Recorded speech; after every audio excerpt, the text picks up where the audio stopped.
So, you decided to play Minecraft today. You power up your Minecraft launcher, and you realize that there's a new snapshot out. So you thought to yourself, hey, you know what, might as well try it out. You wait for the Mojang loading screen to load, and then you decide to start a new world, because you want to experience all the new features that this snapshot has to offer. And as your world loads, you notice that there hasn't been much of a change, actually.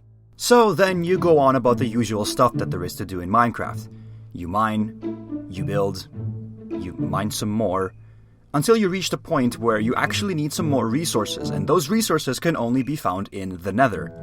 So you build yourself a Nether portal, and you step inside.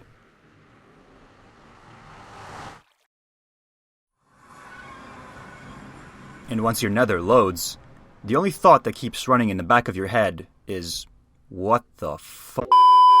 Hey everyone, my name is DaviDustin and welcome to the review of the first snapshot of the 1.16 Nether update. And as you can probably tell by the name of this update, it focuses mainly on Minecraft's underworld, also known as the Nether. Mojang actually announced this update during last year's Minecon, saying that we should expect the 1.16 Nether update sometime in 2020, but nobody actually expected the snapshot version to come so early into the year. This probably means that Mojang really want to get this update as close to perfect as possible, and that's why they released their first snapshot so early into the year, so that later throughout the months they can release the other snapshots and get even more feedback from the Minecraft community. Not only that, the 1.16 update is a complete overhaul of the Nether, and just like any other overhauls, they will have plenty of bugs and glitches that will take time to perfect. But let's not worry about that right now, and instead, take a look at what's available to us today in the first snapshot of the 1.16 Nether update. For starters, as we're all aware, the 1.16 Nether update introduces new biomes to the Nether, and that's pretty much exactly what we can see in the latest snapshot with the introduction of 3 new biomes, including the Crimson Forest biome, the Warped Forest biome, and the Soul Sand Valley, with each biome having their own and unique set of blocks and new features. Additionally, a new and extremely rare material has been added to the Nether that players can find and craft from that is supposedly much harder to find and more valuable than diamonds. And last but not least, a new mob has been also introduced to the Nether. They're called Hoglins. They look pretty much like wild boars, and they're supposed to be the new food source in the Nether, and they're also going to be hunted down by piglins, which still weren't introduced in this snapshot, but I believe Mojang is going to introduce them in the next snapshot. These Hoglins don't really do much. Yes, they're going to be hostile to the player if the player's on survival mode, and I'm actually going to quote Mojang here. This is exactly what it says on their website.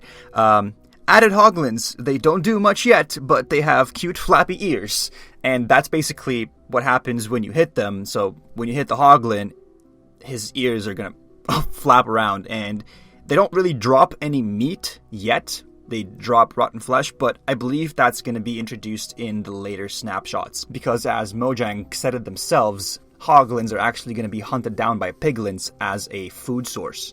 Also, there's been some minor changes to the gameplay mechanics of Minecraft, such as knockback resistance and pillager spawn points, but I'm going to try not to cover that in this video, and instead try to focus more on what has been changed in the Nether itself. Back to the Nether, and now we're actually going to take a look at the Crimson Forest biome and see what new things and what new blocks it has to offer.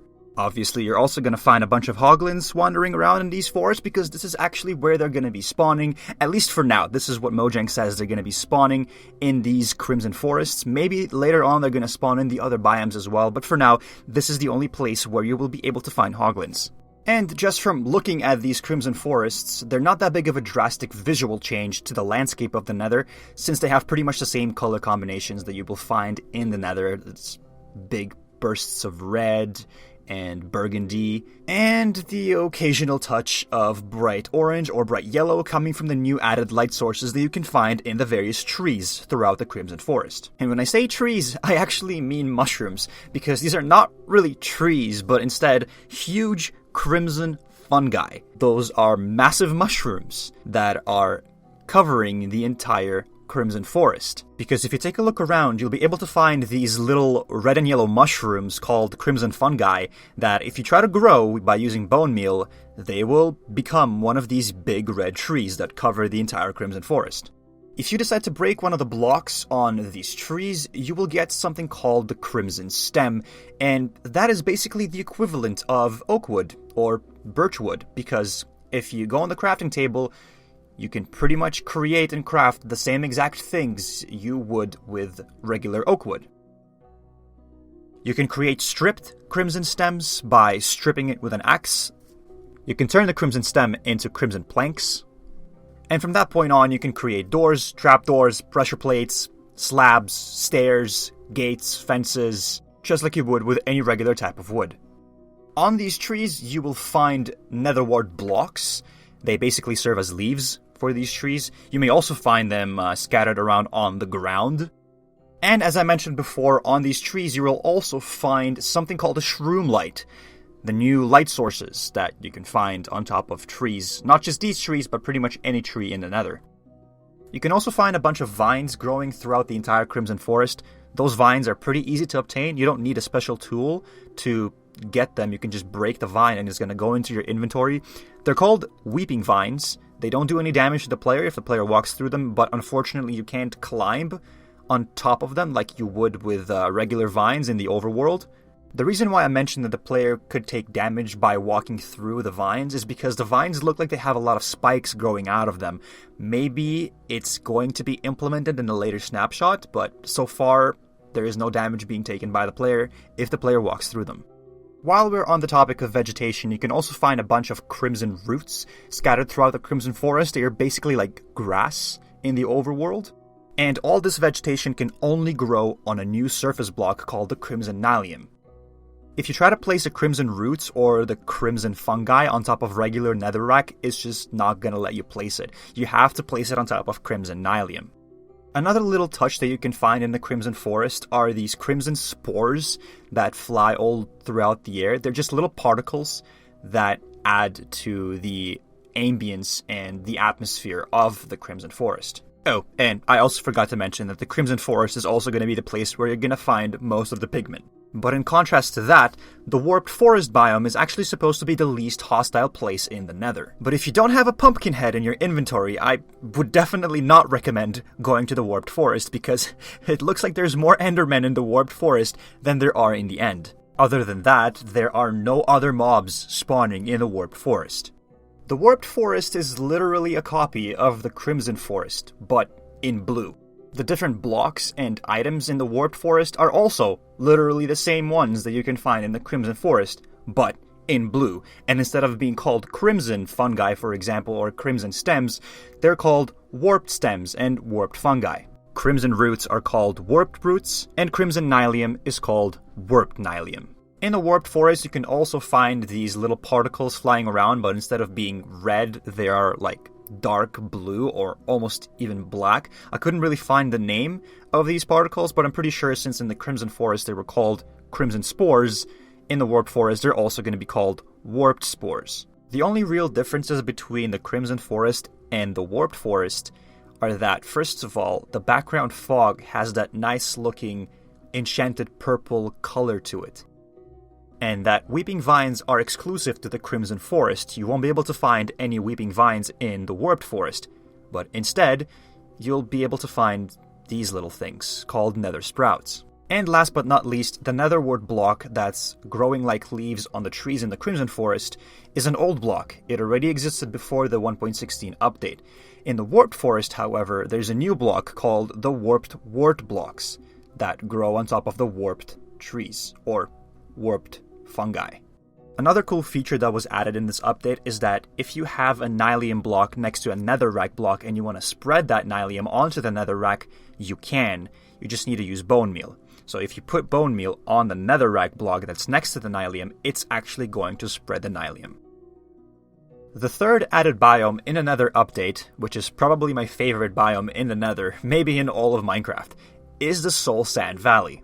Soul Sand Valleys are basically just big open plains covered entirely with soul sand or soul soil. Now, I'm not gonna lie, I'm pretty sure that soul soil is going to be my favorite block in the game, because if you burn soul soil, you will get this cool and unique looking blue flame. You can even use soul soil to create soul torches.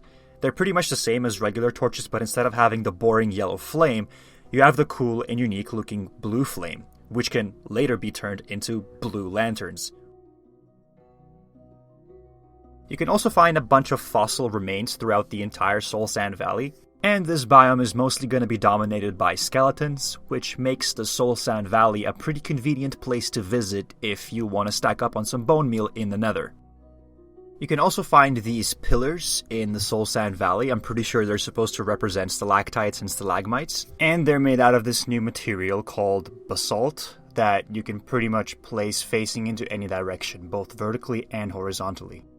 You can see some ash falling through the air, and of course the main thing, the background fog is now this light blue color. In the beginning of the video, I mentioned this new material that was implemented into the 1.16 Nether update called Netherite. Now, this material is supposed to serve as a way to upgrade your diamond gear. Obtaining Netherite is quite the long and hefty process, but trust me, it is definitely worth it at the end of the day. The first thing you need to do is find this new block called Ancient Debris. It is supposed to be the Nether equivalent to the overworld diamonds, but it is actually a lot more rare than diamonds. You can find Ancient Debris around the Y level of 13, which means that you'll probably need to go mining underneath lava lakes, so it'll be a good idea to stack up on some fire resistance potions and bring an enchanted diamond pickaxe with a high level of efficiency, because you can only mine Ancient Debris with a diamond pickaxe. You will need at least 4 blocks of Ancient Debris to create 1 Netherite ingot. Once you got those, put it into a furnace to refine it into Netherite scrap. And then for the final step, you need to combine those 4 Netherite scraps with 4 gold ingots in a crafting table to make 1 Netherite ingot. Now I must mention that you can't really craft anything with Netherite. You can only use it to upgrade your diamond tools and diamond armor. So for example, if you take your diamond helmet and combine it with a Netherite ingot in a crafting table, it will give you a Netherite helmet. The same thing can be done with a chestplate, with leggings, and with boots. If you were to take Netherite ingots and position them in the same pattern as you would to create a helmet or leggings or boots in a crafting table, nothing would happen, because they're only used to upgrade diamond armor and diamond tools. So again, if you want to upgrade your tools, let's take a pickaxe for example. We combine it with a Netherite ingot to create a Netherite pickaxe.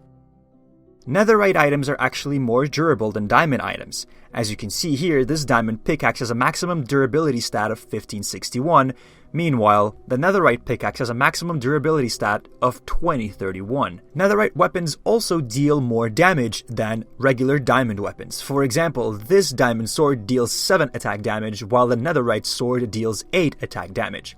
Netherite armor also has more armor toughness. For example, the diamond chestplate only has 2 points of armor toughness, while the Netherite chestplate has a 3-point armor toughness, plus it gives you knockback resistance. And that's not just only for the chestplate. Basically, all Netherite armor has knockback resistance. So if you're wearing a full set of Netherite armor, arrows won't move you whatsoever.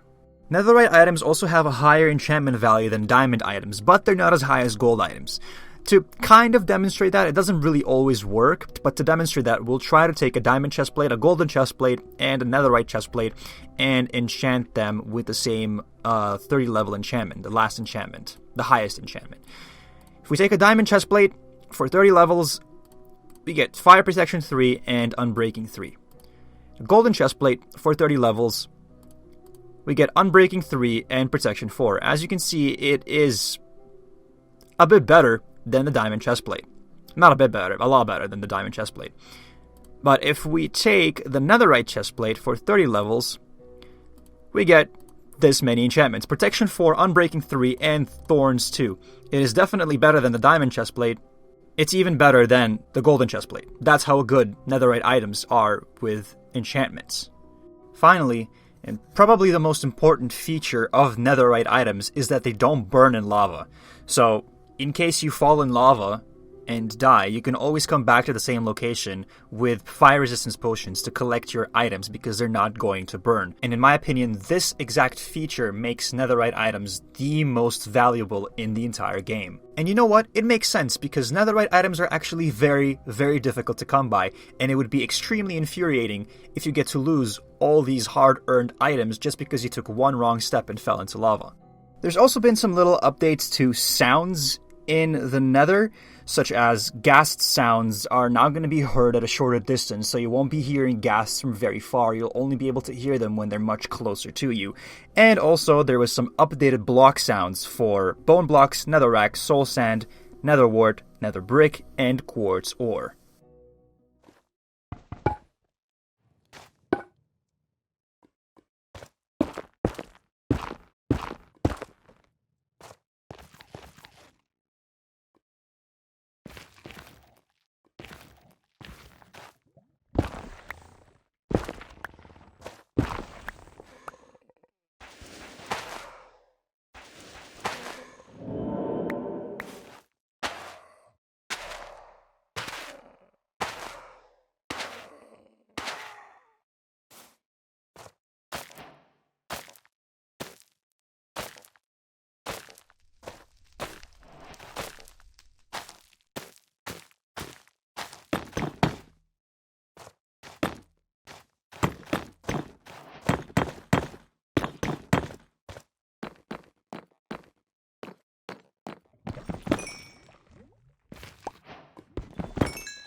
And that pretty much covers it all for the first snapshot of the 1.16 Nether update. There's definitely been more updates to the gameplay mechanics and the overworld. I'm just not going to cover it in this video. I'm going to make a different one covering those updates in themselves. And I'm pretty sure there's going to be even more updates in the snapshots to come. There's going to be at least 2 or 3 more snapshots before the actual 1.16 Nether update gets released. So stay tuned for that. Thank you so much for watching. Leave a like on this video, subscribe for more, and I'll see you in the next one.